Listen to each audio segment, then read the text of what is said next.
Hey guys, it's Chris here on HaloFollower. Bam! What is up, guys? How you doing?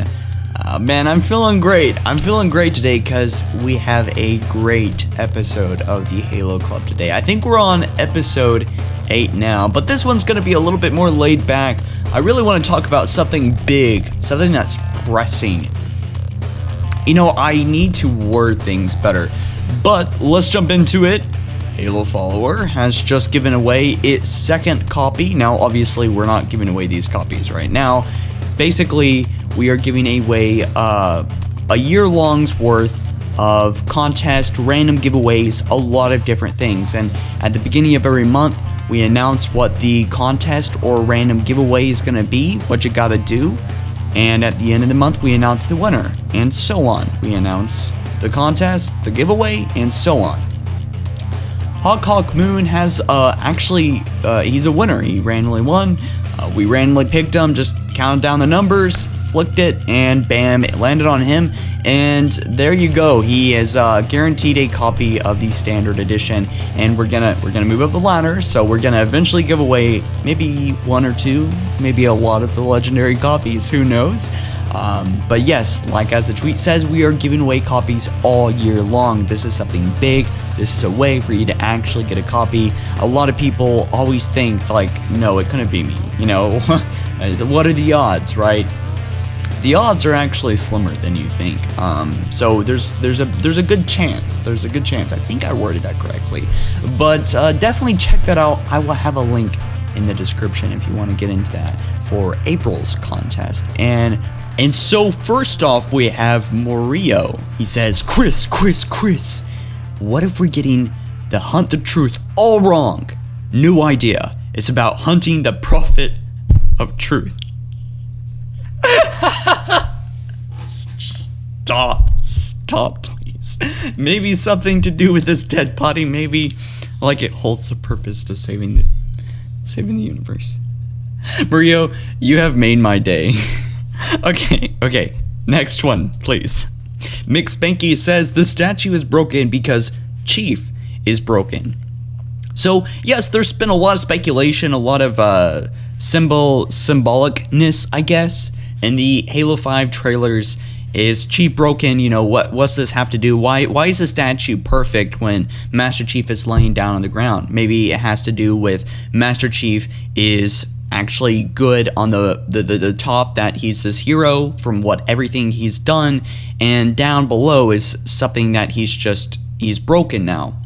And then when Master Chief comes up to the Agent Locke statue, it shows that no, Agent Locke is the one that's broken, that has destroyed the reputation of Master Chief. That's what my personal theory is about that. And Patrick Sanchez says, if Master Chief is now an enemy to the UNSC and ONI, do you think it is because of his relations with the foreigners? I haven't thought about that before. Not really speculation, because speculation is somewhat based off, facts. It's like if Mr. John went to go kill Sally, I speculate that is because she didn't mow his lawn. So that's speculation. However, theories are completely different. Theories, I guess not completely different, but it's kind of going off the board a little bit. It's where there's no real firm evidence. It's literally just like a hypothesis. It's something way out there. It's like way off and beyond. It's just an idea. Like, what if this could happen? Dean made a video about that, covering an article, and boy, it was very interesting to watch. I definitely suggest watching that. It kind of has something to do with what Patrick was saying there. But Mr. Redskins 0021, how you doing, buddy? So this one guy can beat the Chief, yet the whole Covenant couldn't. BS. PS.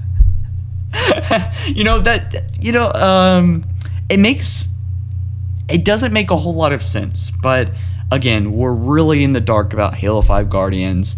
Obviously, what? But Spartans are pretty badass to begin with. So, there's a reason for it, right? There's a reason for it. Jared Waitan says, I noticed you're using the Halo 2 Anniversary ODST or OST now. So that's original soundtrack. Hell yeah. Yes, finally broke into that. It's always fun to listen to some old good songs in the background of Halo news and entertainment kind of material. EDM World says, do you guys remember that beta that was 10.27 gigabytes? That's so funny. So funny. And I've been meaning to get one of the guys or myself to make a video about this, but I don't think it's really video worthy. It's just a little fact. So we'll cram it in here into the Halo Club. 10.27, does that remind you of anything? 10.27. We'll add a 15 at the end. That is the release date for Halo 5 Guardians. God, 343 Industries. Funny stuff. Funny stuff. The beta was 10.27. That's October 10th, the 10th month, and the 27th of October. That is when Halo 5 will release. So really, really cool of them to do that. And so Matthew, which is at Crazy Hokage XD, says, it's finished. What do you guys think? Definitely put your comments down below. Let us know what you think about this art. Freaking fantastic. I absolutely love the Halo art. You know, like the stuff that isn't super awesome, but like the little, you know, almost amateur kind of, drawings and stuff. It takes a lot of effort. You know, I kind of have like the drawing blood in me.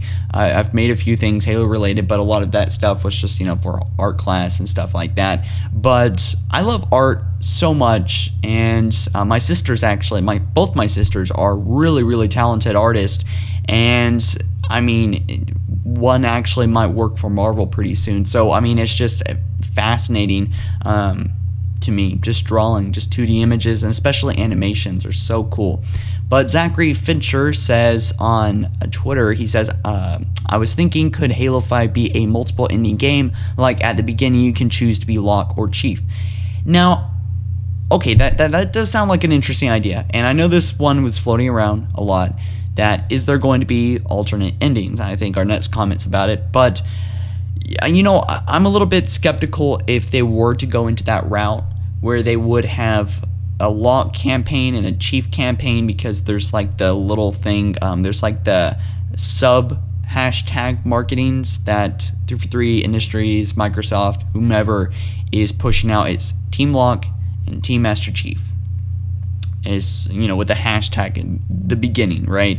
So it's like Team Locke and hashtag Team Chief.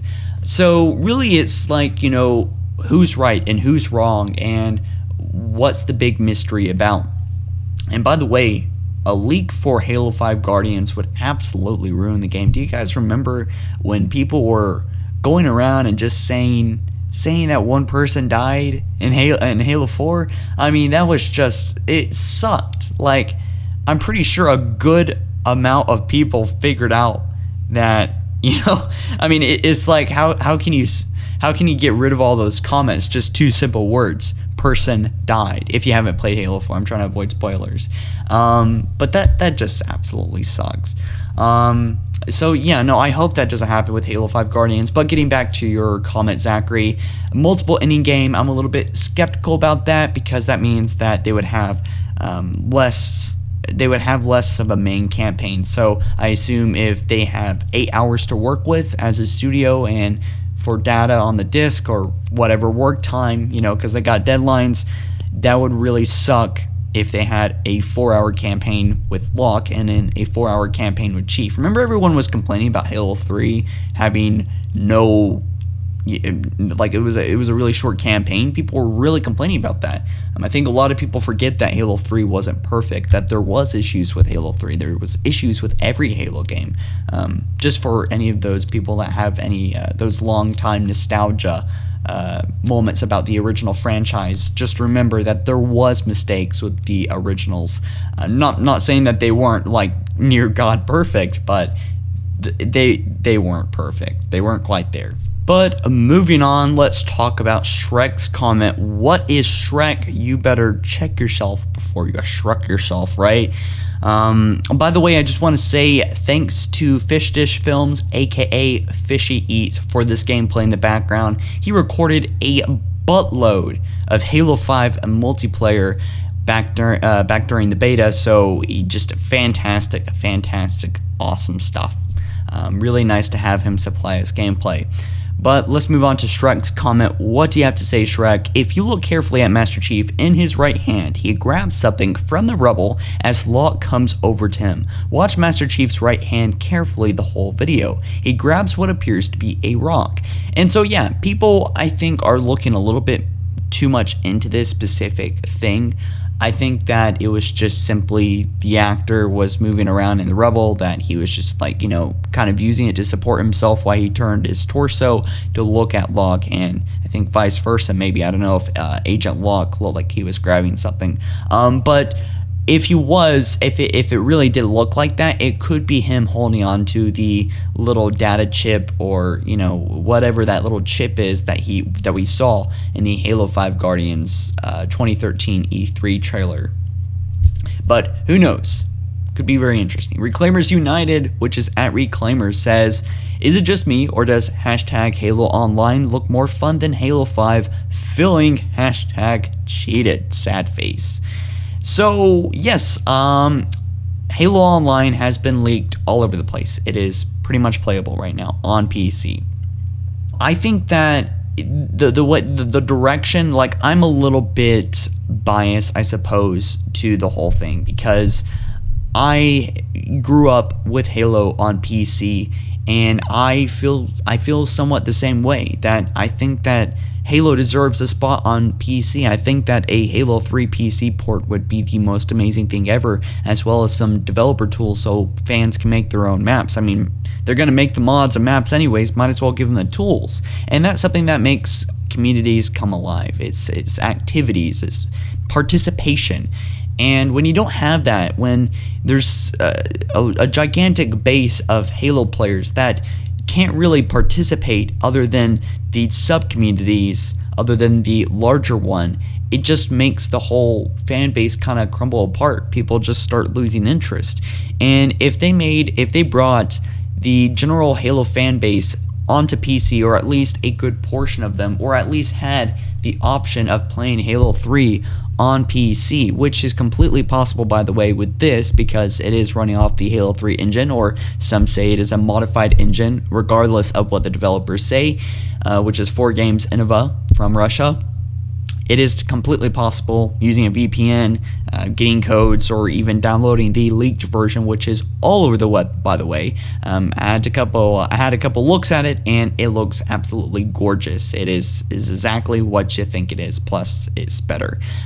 But, you know, moving on, I think they really need to push out a PC port for Halo. And I don't care what it is, not just Halo 1 and 2. Halo 1 and 2 are way too outdated. I think they need to bring Halo 3 to PC. It's been about 7 years, I believe, just about 7, maybe 8 years or so, that Halo 3 has released. It's about time. It's about time for a PC port. It's about time that that game, something that was so beautiful to so many players, that it should expand. It should expand to the PC market, expand to the PC players and stuff like that. And by the way, I do want to apologize if my mic sounds a little bit poppy. Got a new mic recently, or I guess not really recently. I know a lot of you guys have been saying that my mic is sounding a little bit weird, but I'm trying to work on fixing that. Goblin King 2000 says, is Agent Locke hunting down Master Chief and ends up trying to kill him? Then where does the Arbiter stand in all of this now?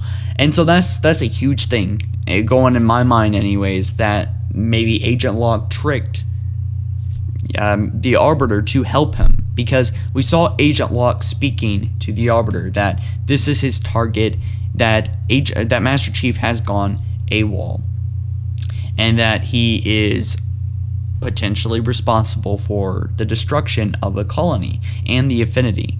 And, you know, does the Arbiter, is he gonna stand and help the Master Chief, or is he going to stay out of it? You know, is him getting involved in this going to, because the Arbiter is somewhat the leader of the Sangeli. He is a good figure. He is like the Master Chief in the good old days where humanity looked up to him. So Master Chief is basically the Arbiter to their separate races, right? So what he does is important. The relationships that he has with the UNSC and I guess Oni and humanity overall is important, right? So if the Arbiter stands in the way, could that possibly create some friction, some stress between the UNSC and the Sangeli? So does the Arbiter stand out of it? Does he stand up for him? Or, you know, and if he does, what are the consequences going to be? Are the UNSC going to lash out at the Sangeli? And is it going to be the Master Chief trying to find Cortana why the Sangeli protect Master Chief? So that could be a possibility. But he says, did Agent Locke trick him? Trick the Arbiter? Perhaps. Or maybe the plot changes from Agent Locke peacefully searching, not trying to kill him, to violently hunting him down, as we did see with the pistol in Master Chief's face right there. But he says there are no Coveys in the live action trailer, so what does this mean? I would assume that if there were any Coveys in this colony that they would have been obliterated, because apparently everything else was.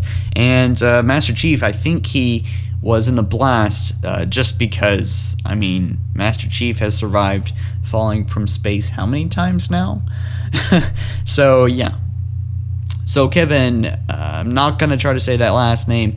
I think I figured it out. Agent Locke sees Master Chief differently. That's why the statue is damaged in Master Chief's trailer. But Pristine and Locke's, it's symbolic. It directly relates to how they see Master Chief. Would you agree? I think I would probably agree that, you know, that there's a lot of symbolicness or symboly. I don't know if that's a word, but I know that there's a lot of things going on, a lot more context than what's really visible to the eye. That there's a lot more going on in the Hunt the Truth campaign, and that there's just too much really to wrap our minds around it at all at the same time. But let's see, Spartan4060 says, do you think it is possible that Halo 5 will contain some remade Halo 4 maps? There were a couple good ones, okay. Yeah, well, I mean, Halo 4 was, I don't know if there was any classic maps in Halo 4. I know I loved Ragnarok, which was basically just a Valhalla remake. But that was pretty much what I played all the time, was just Ragnarok. So for me, I loved Halo 4, but I guess it sounds kind of contradicting of what I'm about to say, is that I wasn't really a big time fan of it. I just played it, you know, just because it was the most recent Halo game and all the servers were populated. So, but other than that, I really have no hate or love for Halo 4. It was just kind of one of those things. It's just like, it's a good game, but not a good Halo game, is like what I like to say. But anyways, guys, I hope you enjoyed the Halo Club. I don't know what episode this, I think episode 8 or 9. But I hope you enjoyed. Be sure to like it up and subscribe here on HaloFollower for plenty more of your Halo news. And once again, I apologize for getting late on the Halo Club. I am literally stuffing my hours of the day, about 10 to 16 hours a day, just trying to work internally as well as externally, trying to get you guys the best news and really getting the team to push it out, you know, do everything possible to make you guys as happy as possible. We are stacking up some big numbers, and I definitely want to reach out to every Halo fan there is and say, hey, look at this. We got HaloFollower. We're going to follow Halo for you, and you can come with us. So thank you guys so much for watching. Again, be sure to like this video up if you ended up enjoying, and hashtag Halo Club here on YouTube or Twitter to get your comment possibly featured. Catch you guys in the next one, next Monday, and peace out.